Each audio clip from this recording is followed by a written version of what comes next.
The waters of the South China Sea shimmer under the tropical sun, concealing beneath their surface one of the most contentious territorial disputes of our time. For more than 10 years, this strategic waterway in the Western Pacific has been the stage for an escalating confrontation between two nations, China and the Philippines. But this isn't just a story about maritime boundaries or military posturing. This is a story about how geopolitical tensions can transform something as simple as a banana into a powerful economic weapon, and how one country's loss became another's unexpected windfall. What began as diplomatic disagreements over rocky outcrops and coral reefs has evolved into a complex web of military alliances, trade restrictions, and economic consequences that ripple far beyond the disputed waters. The Philippines, seeking to counter Beijing's territorial assertions, has drawn closer to Washington, signing defense agreements that allow American forces to operate from Philippine soil. Joint military drills have become routine, naval patrols have intensified, and in the middle of 2024, when Manila decided to dramatically increase the frequency of its South China Sea patrols, Beijing decided it was time to send a message that wouldn't require a single warship. The weapon of choice? The humble banana. According to official figures from Chinese customs authorities, imports of Philippine bananas into China have collapsed by a staggering 44%, plummeting to just $80 million in recent months. For an industry that once generated hundreds of millions in revenue and employed countless Filipino farmers, this represents not just a statistical decline, but an economic catastrophe. The immediate financial damage to Philippine agricultural producers has already surpassed $170 million. But perhaps the most intriguing twist in this economic drama is the emergence of an unlikely winner, Vietnam, which has quietly seized the opportunity to become China's new banana supplier of choice. Today, we're going to examine exactly how a territorial dispute in the South China Sea triggered an agricultural trade war, why the Philippines is paying such a heavy price, and how Vietnam capitalized on its neighbor's geopolitical miscalculations. If you find this exploration of global economics and politics valuable, please subscribe to stay updated with our in-depth analyses. Now let's dive into the story. The agricultural powerhouse under pressure. To understand why this banana trade restriction carries such weight, we first need to understand the Philippines itself. This Southeast Asian nation is an archipelagic country, composed of more than 7,100 islands scattered across approximately 300,000 square kilometers. It's a vast territory, yet the reality on the ground tells a different story. Much of this land is blanketed by impenetrable tropical rainforests and dominated by rugged mountain ranges, leaving relatively limited space for agricultural cultivation. But what the Philippines lacks in farmable acreage, it compensates for with extraordinary soil quality. Centuries of volcanic activity have enriched the earth with mineral-laden ash, creating some of the most fertile agricultural land in Southeast Asia. This geological gift has transformed the Philippines into what many consider an agricultural powerhouse, where tropical fruits flourish with remarkable abundance. The numbers speak for themselves. Agriculture accounts for roughly 20% of the Philippine gross domestic product, a substantial portion that supports millions of livelihoods across the country. Among the diverse array of crops grown on these volcanic soils, one fruit stands above the rest in terms of export value: the banana. Every year, Philippine plantations produce approximately 9 million tons of bananas, placing the country among the world's leading banana exporters. This isn't just subsistence farming. This is industrial-scale agriculture backed by sophisticated infrastructure. Philippine exporters have invested heavily in advanced cold chain logistics systems that maintain optimal temperature and humidity levels from the moment bananas are harvested until they reach grocery stores thousands of miles away. Whether it's the sweltering heat of summer or the chill of winter, these temperature-controlled supply chains ensure that Philippine bananas arrive at international markets with their characteristic sweetness and firm texture intact. This operational excellence has earned Philippine bananas a premium reputation across Asia. South Korea imports them by the shipload. Japanese consumers recognize their consistent quality. Malaysian supermarkets stock them prominently, and until recently, Chinese consumers considered them a staple fruit. China's banana market presents an extraordinary opportunity for any exporter. With a population of 1.4 billion people, Chinese consumers collectively consume between 14.5 million and 16 million tons of bananas annually. It's a staggering figure that domestic production simply cannot match. Chinese farmers produce somewhere between 11 million and 12.5 million tons each year, creating an annual supply gap of approximately 3.5 million tons that must be filled through imports. For years, the Philippines was perfectly positioned to fill that gap.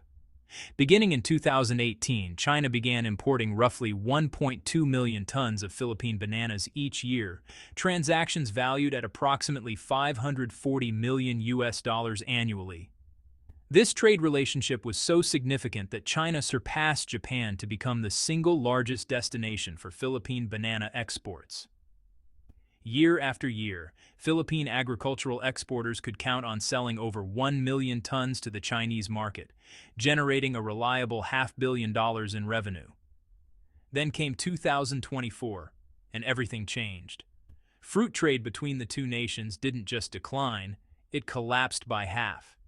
To understand why requires us to shift our focus from agricultural economics to the turbulent geopolitics of the South China Sea. The roots of the current crisis stretch back to the 1990s, when the Philippines first began asserting claims over Scarborough Shoal, known in China as Huangyan Island, along with various other maritime features in the South China Sea. Filipino authorities began interfering with Chinese fishing vessels operating in waters that Beijing considers its sovereign territory. For years, these tensions simmered without boiling over into serious confrontation. But the situation entered a new and more dangerous phase following the election of Ferdinand Marcos Jr. to the Philippine presidency in 2022. The younger Marcos, son of the former dictator, adopted a markedly more confrontational approach toward China while simultaneously strengthening Manila's security ties with Western powers, particularly the United States. Under Marcos's leadership, the Philippine Senate passed amendments to maritime legislation that laid claim to all artificial islands and structures within what the Philippines defines as its exclusive economic zone. This legislative move was seen in Beijing as a direct challenge to Chinese sovereignty claims over features that China has spent years developing and fortifying. By 2023, Philippine government rhetoric had become increasingly aggressive. Filipino officials routinely characterized Chinese maritime law enforcement activities as illegal provocations, framing their narrative in ways designed to garner international sympathy and support. They portrayed China as a regional bully threatening a smaller democratic nation. The turning point came in February of 2023, when Washington and Manila announced an expanded defense cooperation agreement. Under this arrangement, the United States gained access to 4 additional military facilities on Philippine territory, bringing the total number of sites where American forces could operate to 9 locations strategically positioned across the archipelago. Simultaneously, the two allies announced they would resume joint patrols in the contested waters of the South China Sea, patrols that had been suspended for years. From Beijing's perspective, these developments represented a dangerous escalation. The presence of American military assets operating from Philippine bases, combined with coordinated naval patrols in waters China claims as its own, was seen as part of a broader American strategy to contain Chinese influence in its own backyard. The year 2024 witnessed a series of increasingly serious incidents. In February, a vessel from the Philippine Bureau of Fisheries and Aquatic Resources, designated as Ship 3005, entered waters surrounding Huangyan Island despite Chinese warnings. In March, 34 Philippine personnel landed on Tiatian Island and conducted activities there, ignoring Chinese protests and demands to leave. The following month saw Philippine Coast Guard vessel 4410 and public service ship 3004 once again approach Huangyan Island. But perhaps most provocatively, in April the Philippines participated in a massive multinational military exercise hosted by the United States. This drill, which also involved Japanese and Australian forces, saw roughly 5,400 Filipino military personnel train alongside 12,000 American troops. Among the assets deployed was the USS Mobile, a literal combat ship specifically designed for operations in contested coastal waters, exactly the kind of vessel that could be used to challenge Chinese control in the South China Sea. Then came June 2024, and an incident that would crystallize the crisis. The Philippines dispatched a supply vessel accompanied by 2 inflatable boats to deliver provisions to the Sierra Madre, a rusting World War II-era ship that Manila had deliberately grounded on Second Thomas Shoal in 1999 to reinforce its territorial claims. During this operation, the Philippine supply ship engaged in what Chinese authorities described as dangerous maneuvers, deliberately approaching Chinese Coast Guard vessels at close range in what Beijing characterized as an intentional collision course. The Chinese response was swift and assertive. Coast Guard personnel boarded the Philippine vessels, conducted inspections, and ultimately forced them to withdraw from the area. Chinese officials justified these actions as necessary law enforcement measures to maintain order in Chinese territorial waters. Despite the clear provocative nature of these repeated incursions, President Marcos maintained that the Philippines had no intention of provoking war and expressed commitment to peaceful resolution of disputes. Yet the disconnect between these conciliatory words and the aggressive actions on the water was impossible to ignore. Beijing had seen enough. If the Philippines was going to challenge China in the maritime domain, China would respond in the economic domain, and they knew exactly where to apply pressure. Trade sanctions are as old as commerce itself, but they're rarely deployed over bananas. Yet by mid-2024, it became clear that China was systematically reducing its imports of Philippine fruit, and bananas, well, they really bore the brunt of the restriction. The numbers tell a stark story. Over just 3 months, Chinese imports of Philippine bananas dropped by approximately 290,000 tons. The immediate financial impact on Philippine agricultural producers exceeded $170 million. But, the true cost goes far beyond any single quarter's statistics. Chinese customs data for the first half of 2024 reveals the extent of the shift. During those 6 months, China imported a total of 900,000 tons of bananas from all sources. Of that total, only 20%, roughly 180,000 tons, came from the Philippines. This represents a dramatic 40% decline compared to historical averages. What makes this particularly significant is that the Chinese government never officially announced an import ban on Philippine bananas. There was no formal decree, no ministerial statement, no public announcement of policy change. Instead, what occurred was something potentially more powerful, a grassroots consumer boycott amplified by shifting procurement decisions among Chinese importers and retailers. Chinese social media filled with calls to avoid Philippine products. Supermarket chains quietly adjusted their sourcing strategies. Importers who had maintained relationships with Philippine suppliers for years began exploring alternatives. The message was clear even without official pronouncement. Philippine bananas were no longer welcome in the Chinese market. For Filipino banana farmers, the impact has been devastating. These agricultural workers, who have no say in their government's foreign policy decisions, suddenly found themselves on the front lines of an economic conflict. Bananas that were cultivated, harvested, and packaged for the Chinese market now had nowhere to go. Without buyers, the fruit couldn't simply be stored indefinitely. Bananas are perishable, and even with refrigeration, they have a limited shelf life. Farmers faced an impossible choice. They could let their product rot in the fields, accepting total loss on their investment in seeds, fertilizer, labor, and land.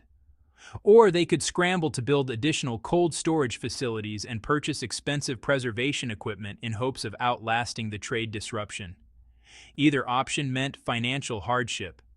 Many Filipino farmers have expressed frustration that their livelihoods have become collateral damage in a geopolitical dispute they didn't create and can't resolve. They've invested years building businesses around serving the Chinese market. They've hired workers, purchased equipment, secured financing, all based on the assumption that trade relationships would remain stable. Now that assumption has proven catastrophically wrong. The irony isn't lost on these farmers. While their government pursues an assertive stance in the South China Sea with American backing, it's Philippine agricultural workers who pay the immediate price. There are no American subsidies to compensate for lost Chinese market access. There's no Western program to purchase the surplus bananas rotting in storage facilities across Mindanao and other growing regions. But while Philippine farmers watched their markets disappear, producers in another Southeast Asian nation were experiencing the opposite problem.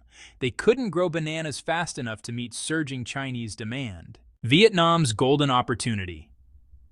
In the ruthless world of international trade, one country's loss truly can be another's gain. As Philippine bananas vanished from Chinese grocery stores, Vietnamese bananas appeared to fill the gap with remarkable speed. The statistics are striking. During the first 6 months of 2024, Vietnam exported approximately 450,000 tons of bananas to China. This represented nearly 50% of all Chinese banana imports during that period, a market share that would have been unthinkable just a year earlier. The financial windfall for Vietnamese agricultural exporters approached $500 million, almost exactly matching what the Philippines had previously earned from the China trade. Vietnam's ability to capitalize on this opportunity wasn't simply a matter of luck. Vietnamese agricultural producers had been building capacity for years, developing the infrastructure and expertise necessary to serve demanding international markets. The country's climate is remarkably similar to the Philippines, providing ideal conditions for banana cultivation. Labor costs in Vietnam remain competitive, allowing producers to offer attractive pricing. And crucially, Vietnamese exporters had invested in the kind of quality control and cold chain logistics that Chinese importers require. When the opportunity arose to expand sales to China, Vietnamese producers were ready. Plantation owners increased production. Exporters secured new contracts with Chinese distributors. Logistics companies ramped up their shipping schedules. Within months, Vietnam had essentially replaced the Philippines as China's primary banana supplier. But Vietnam wasn't the only beneficiary. Other Association of Southeast Asian Nations members, including Laos and Cambodia, also increased their banana shipments to China. These countries recognized that the Philippine trade disruption had created rare openings in a massive market, and they moved aggressively to establish themselves as reliable alternative suppliers. For China, the transition has been remarkably smooth. Chinese consumers still have abundant access to affordable, high-quality bananas. They're simply grown in Vietnam or Cambodia rather than the Philippines. Chinese importers have diversified their supply chains, reducing dependence on any single source country. And Beijing has demonstrated that it can effectively use market access as a foreign policy tool without causing significant disruption to its own citizens. For the Philippines, the lesson has been far harsher. The country has discovered that markets lost can be extremely difficult to reclaim. Even if Manila were to completely reverse its South China Sea policies tomorrow, there's no guarantee Chinese importers would return to Philippine suppliers. Vietnamese producers now have established relationships, proven track records, and negotiated contracts. Supermarket chains have adjusted their supply chains. Consumers have grown accustomed to Vietnamese brands. Market share, once surrendered, rarely comes back without enormous effort. The broader implications. The banana trade war between China and the Philippines offers a case study in modern economic statecraft. Unlike traditional trade sanctions imposed through official government action, this restriction has operated largely through the invisible hand of the market, guided by subtle signals rather than explicit policy. This approach offers Beijing several advantages. First, it provides plausible deniability. Chinese officials can truthfully state that no formal ban exists, deflecting criticism about protectionism or retaliation. Second, it's flexible and reversible.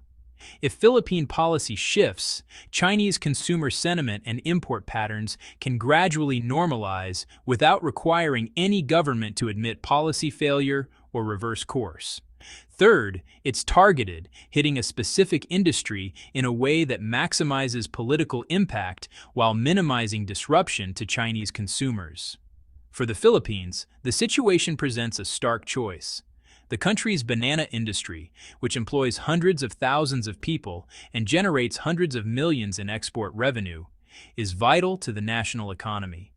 Yet recovering access to the Chinese market likely requires some accommodation on South China Sea issues, precisely what the Marcos administration has been unwilling to provide. This creates a fundamental tension in Philippine strategy. By aligning closely with the United States and adopting an assertive posture in maritime disputes, Manila gains security benefits and diplomatic support from Washington. But this comes at the cost of economic opportunities with China, which is not only the world's second-largest economy, but also geographically proximate and naturally integrated into Southeast Asian supply chains. The United States, despite its security commitments to the Philippines, cannot replace China as a market for Philippine agricultural exports. Americans simply don't consume bananas on the same scale as Chinese consumers, and the logistics of shipping perishable fruit across the Pacific make the economics challenging. Other Western markets face similar limitations. This asymmetry, where China can inflict significant economic pain, but the United States can only offer security guarantees, places the Philippines in an uncomfortable position.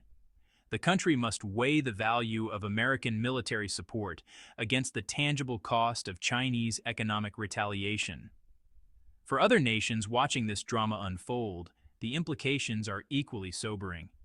Small and medium-sized countries increasingly find themselves caught between competing great powers, forced to choose between security alignment with the United States and economic integration with China. The Philippine experience suggests that trying to have it both ways, enjoying Chinese economic opportunities while challenging Chinese interests, may no longer be viable. Vietnam, meanwhile, has demonstrated the rewards of strategic ambiguity. Despite its own historical tensions with China, including its own South China Sea disputes, Hanoi has carefully managed its relationship with Beijing to avoid the kind of economic retaliation Manila has experienced. Vietnam maintains defense relationships with the United States and other powers, but calibrates its actions to avoid crossing Chinese red lines. The payoff has been continued access to the Chinese market and opportunistic windfalls when other countries lose that access. Looking forward. As we move through 2026, the banana trade situation shows no signs of rapid resolution. Philippine market share in China has stabilized at dramatically reduced levels. Vietnamese producers have consolidated their position as China's preferred suppliers. And the fundamental geopolitical tensions driving the trade restriction remain unresolved. For Filipino banana farmers, the human cost continues to mount. Some have pivoted to other crops or markets, though this requires investment and accepting lower returns. Others have simply reduced production, letting portions of their land lie fallow rather than growing fruit they cannot sell profitably. Some have gone out of business entirely, selling equipment and land to pay off debts accumulated when Chinese orders evaporated. The Philippine government faces difficult questions about whether its confrontational South China Sea strategy serves the nation's broader interests. National pride and sovereignty are important, but so are jobs and economic growth. Finding the right balance, standing firm on principles while maintaining pragmatic economic relationships, is the central challenge of statecraft in an interconnected world. There are potential pathways forward. If Manila were to reduce the frequency and intensity of its South China Sea operations, if it were to tone down its rhetoric and signal willingness for genuine dialogue, Beijing might allow market conditions to gradually normalize. Chinese importers could slowly increase Philippine purchases. Consumer sentiment could soften. But such a shift would require the Marcos administration to demonstrate flexibility, and to date, there's little evidence of such a change in approach. Alternatively, the Philippines could pursue a strategy of market diversification, reducing dependence on China by developing alternative export markets. This is economically rational but practically difficult. Few markets offer the combination of size, proximity, and banana consumption that China provides. The Middle East, Europe, and North America all present opportunities, but none can fully replace the Chinese market in the near term.